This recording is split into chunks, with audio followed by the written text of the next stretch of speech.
Коли про цю зброю говорять наші вороги, у них у прямому сенсі починається істерика.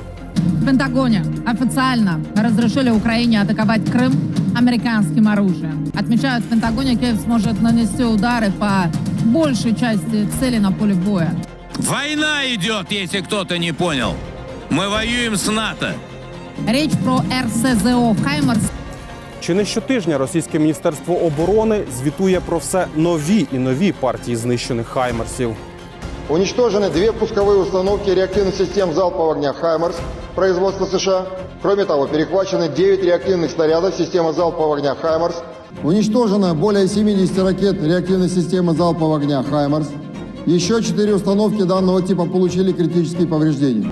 Уничтожены 2 пусковые установки системы залпового огня «Химарс» производства США и 2 склада боеприпасов к ним. Цей випуск ми присвячуємо Макіївському ПТУ номер 19. Горіть у пеклі. Артиллерии ВСУ был нанесен удар 6 реактивными снарядами системы залпового огня «Хаймарс» по пункту временной дислокации одной из российских воинских частей в районе населенного пункта Макеевка. Количество погибших наших товарищей увеличилось до 89. Среди погибших заместитель командира полка подполковник Бачурин.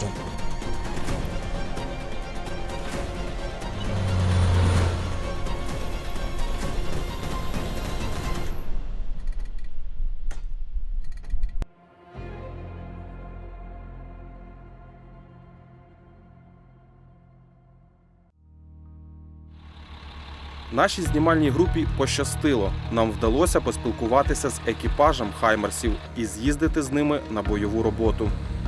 По суті, це історичний виїзд, адже, як знаємо, в полях українські журналісти з цією зброєю ще не перетиналися. У своєму матеріалі ми спеціально не показуватимемо побут та детально не говоритимемо про особливості роботи підрозділів, що працюють на «Хаймарсах». Головний принцип роботи військового журналіста на війні – не зашкодь. Те, що можна знати про їхню роботу, нам розказують самі хлопці. Доки трохи є часу, просимо хлопців розказати про їхні будні. Та вже перше інтерв'ю раптово перериває команда про те, що є робота. І зараз я тут. Яку зараз, яка ваша функція? Давай, роботу виїжджаємо. Екіпаж збирається за лічені секунди і рушає. Їдемо за ними.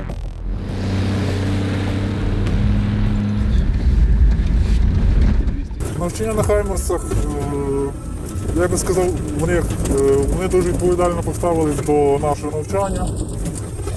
Але водночас навчання було дуже просте, зрозуміло, доступне, враховуючи те, що в нас були перекладачі, матеріал вони до нас доступно доносили, так?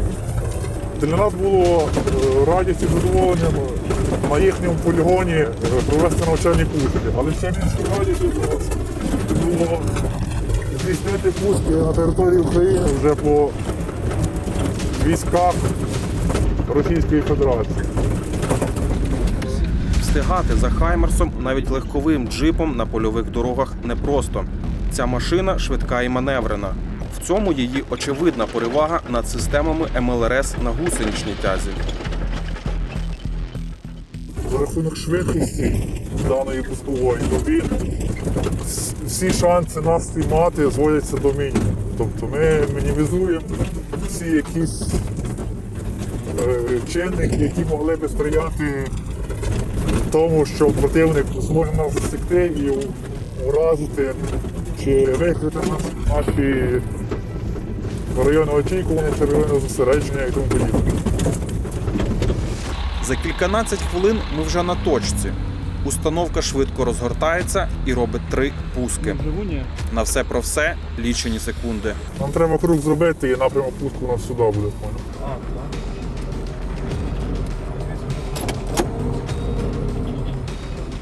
Динамо я ворон, кут плюс прийом. Плюс піднімай. Координати можуть бути на 6 ракет. Можуть бути різні, може бути одна точка, одним словом.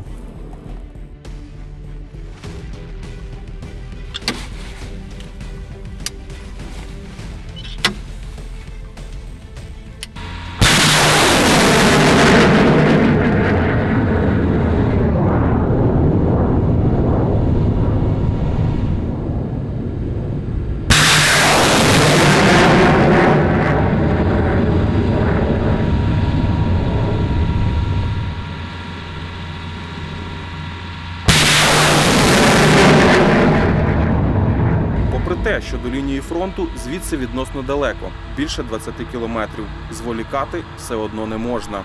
Після відпрацювання «Хаймарс» відразу ж згортається і покидає місце пуску.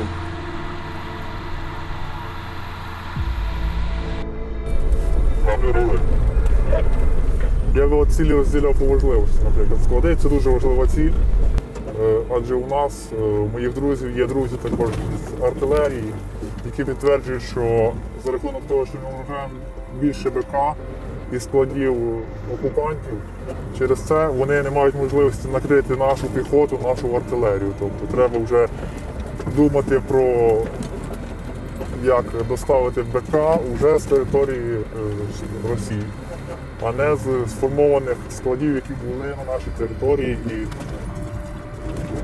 які от докучали, так би мовити.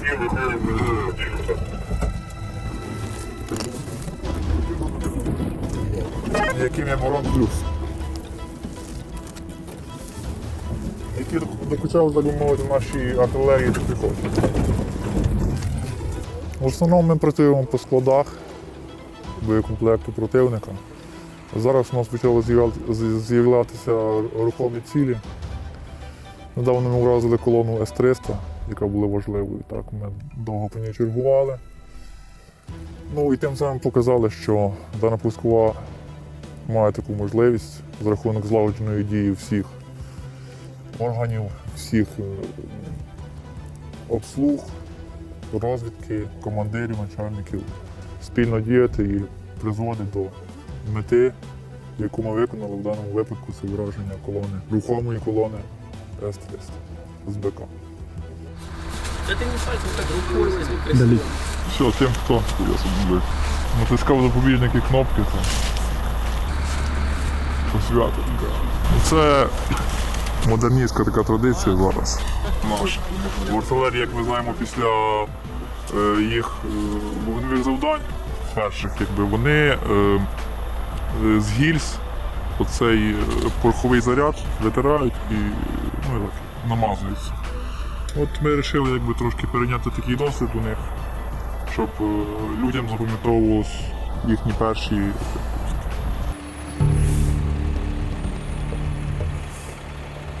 Але і крім бойових виїздів, у хлопців практично немає часу на повноцінний відпочинок. Надто коштовною є ця техніка для Збройних сил і надто вже бажаною ціллю для ворога. Подейкують, що за знищений «Хаймарс» на Росії відразу ж обіцяють дати зірку героя. Ну, ті герої Росії хіба що по спекту від «Хаймарсів» можуть стати. Знищити «Хаймарс» завдяки її мобільності та швидкості майже неможливо. І за період війни ні одного «Хаймарса» не було знищено. Хіба що декілька дерев'яних. І все. Знищені українські «Хаймарси» – такий самий міф, як і те, що російські сили ППО збивають ракети «Хаймарсів». На наше питання про те, чи правда про десятки перехоплених ракет у зведеннях російського Міністерства оборони, хлопці лише посміхаються. Хочу вам сказати, що це брехня. І також от пуск з пакета даними реактивними снарядами він забезпечує таку мінімізацію того, що противник може вичислити, з якої стартової позиції ми здійснили пуск. У польоті ракета, звичайно ж, швидша, вона розумніша, вона підтягує до себе навігаційні ключі, які ми заздалегідь встановлюємо. І за рахунок цього точність до 5 метрів. Вона прям дуже точно, дуже ефективно діє, і ПВО російське, її немає можливості збити за рахунок того, що це у них застарілі комплекси ПВО. Для них це є суттєвою проблемою. Даний комплекс, дані ракети.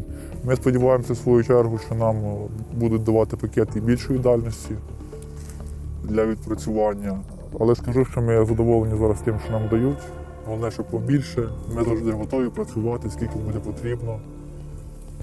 Нам це тільки в задоволенні, так як ми любимо свою роботу. Чим більше, тим краще, одним словом.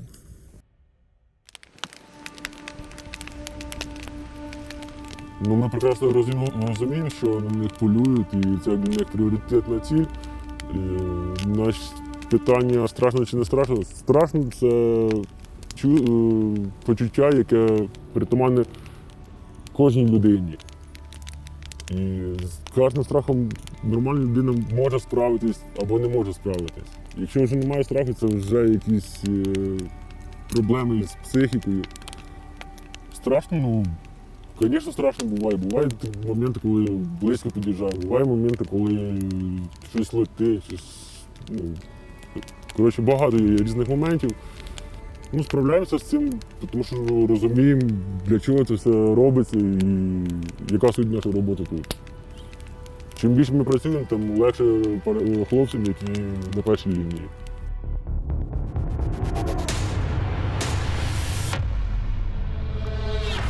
Наступний наш виїзд з підрозділом вночі, майже на світанку. Принцип той самий: виїзд на точку пуску, швидке відпрацювання і моментальне залишення позиції.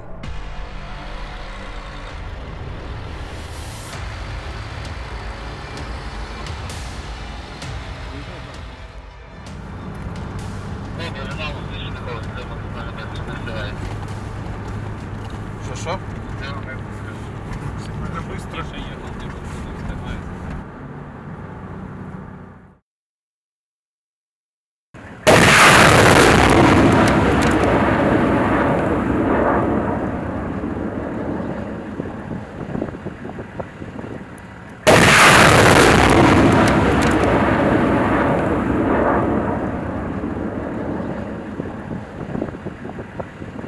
Нічні пуски хаймерсів заворожують.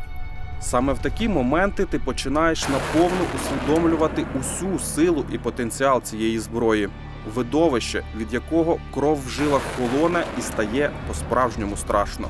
Дуже б не хотілося бути на місці тих, до кого це все летить. Що? Йобується.